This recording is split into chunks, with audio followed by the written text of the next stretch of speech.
Hello everybody and welcome to a new lesson. The focus of your lesson today will be speaking.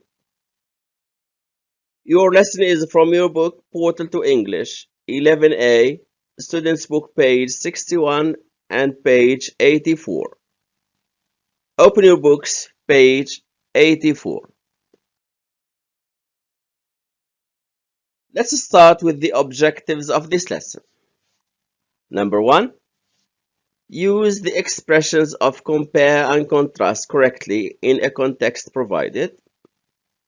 And number 2, describe two lifestyles based on pictures and expressions provided.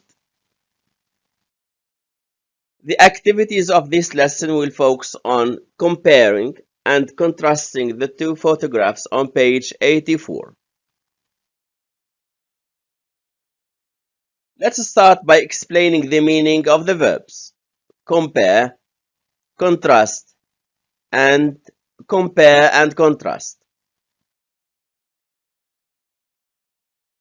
Compare means to show or to find the similarities between two people, two situations, two things, or two ideas.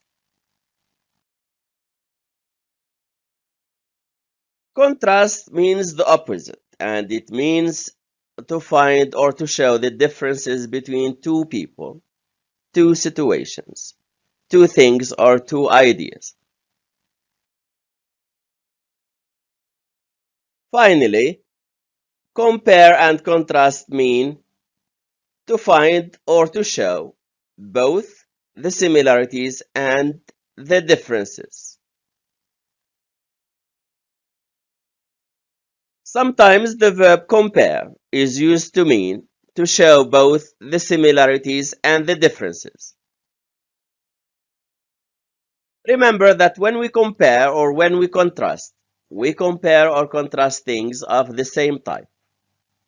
For example, we cannot compare a car to a mountain because they are not of the same type.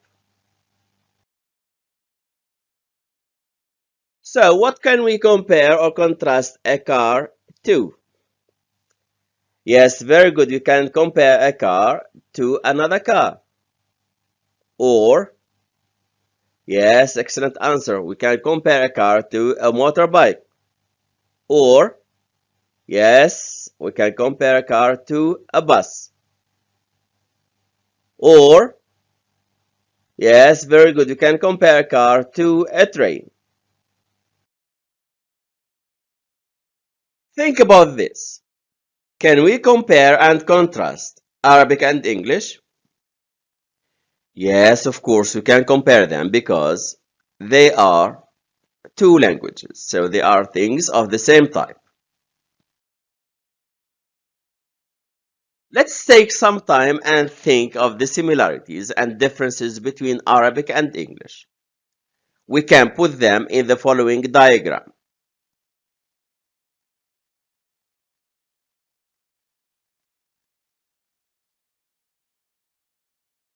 So what can be one of the differences between Arabic and English? Yes, very good. Arabic is written from right to left, but English is written from left to right. Another difference? Think of the number of letters.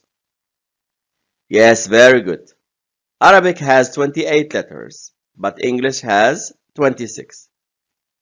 Think of a third and last difference. Excellent. Arabic uses now capital letters, but English uses both capital and small letters. Let's go with the similarities now. Think of three similarities between Arabic and English. Yes, number one. Very good. They are the native languages in more than 20 countries. It means they are spoken as a first language in more than 20 countries. Another similarity? Yes, excellent. They are official languages of the United Nations. Think of a third one now. Yes, that's good. Both Arabic and English do not have many vowels. So if you want to show the similarities between Arabic and English, we can say both Arabic and English are spoken by hundreds of millions of people.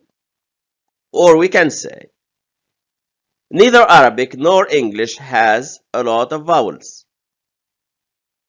Or we can say the main similarity between Arabic and English is their large number of native speakers.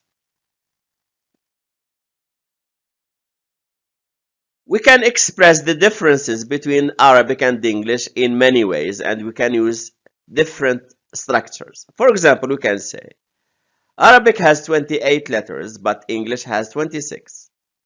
Or we can say Arabic is written from right to left. However, English is written from left to right.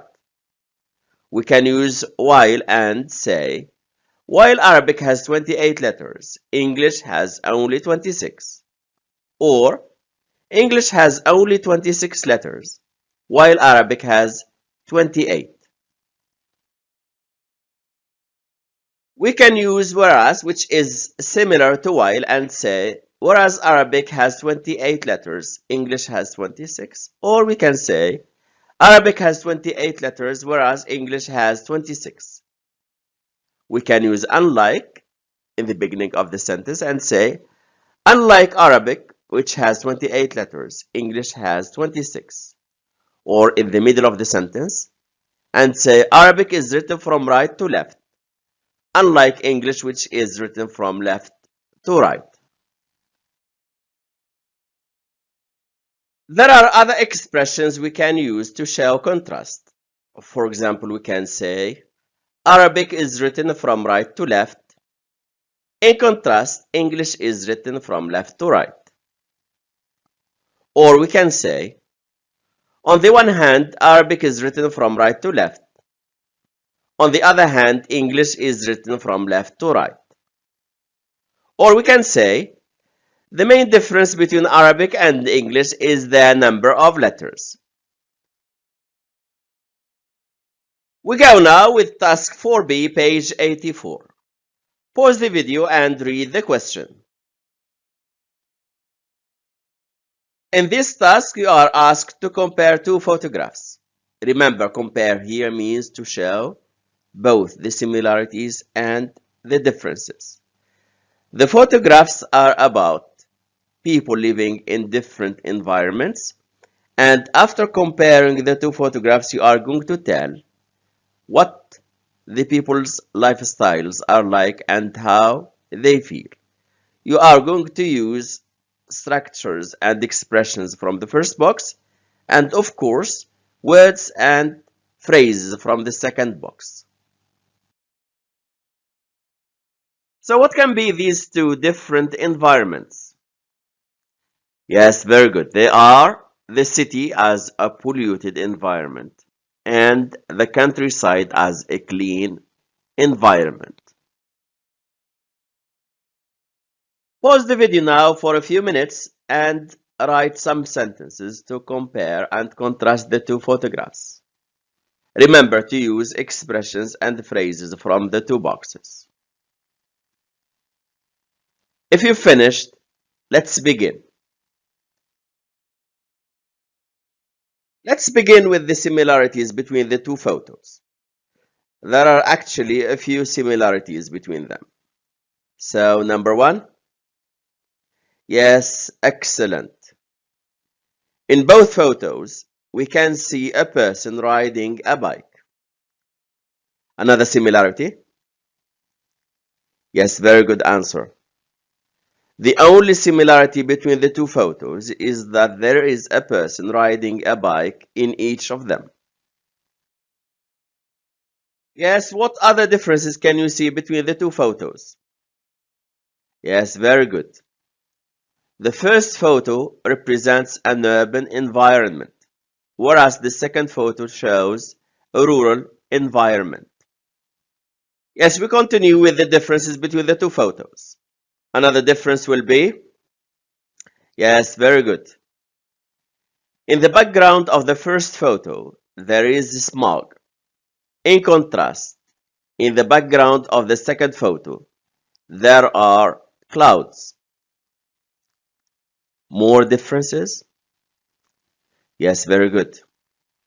The main difference between the two photos is that the person in the first photo lives in a place affected by development, while the person in the second photo lives in an unspoiled area.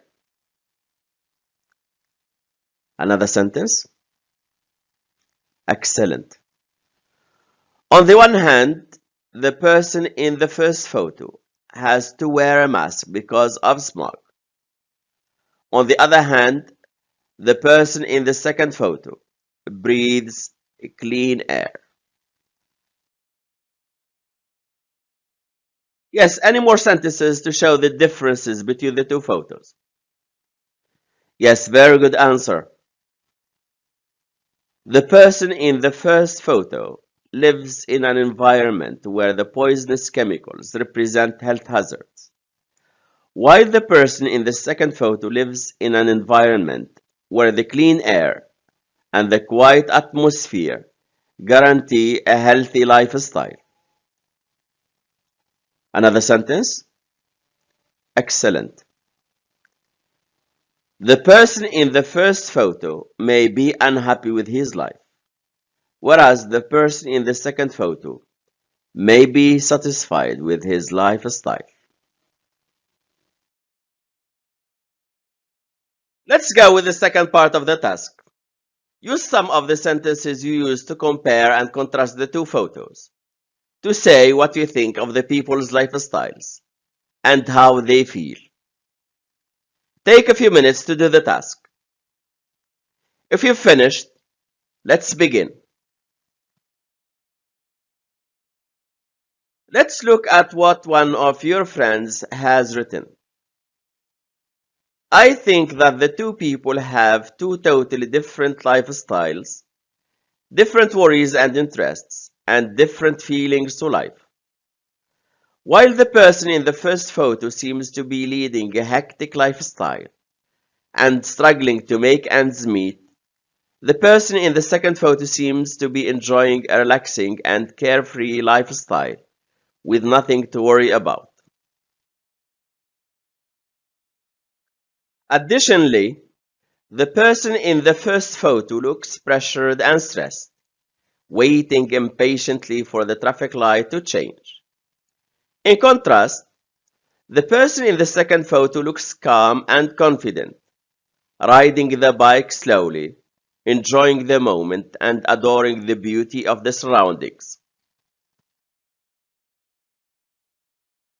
Finally, unlike the person in the second photo, who seems to be embracing the joys of life, the person in the first photo seems to be restless and uncertain in his struggle with the strains of a demanding life.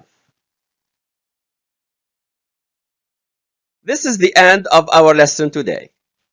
We've seen that when we compare, we show the similarities, and when we contrast, we show the differences. When we compare, we can use structures such as the main similarity is, or, both, and, or, neither, nor.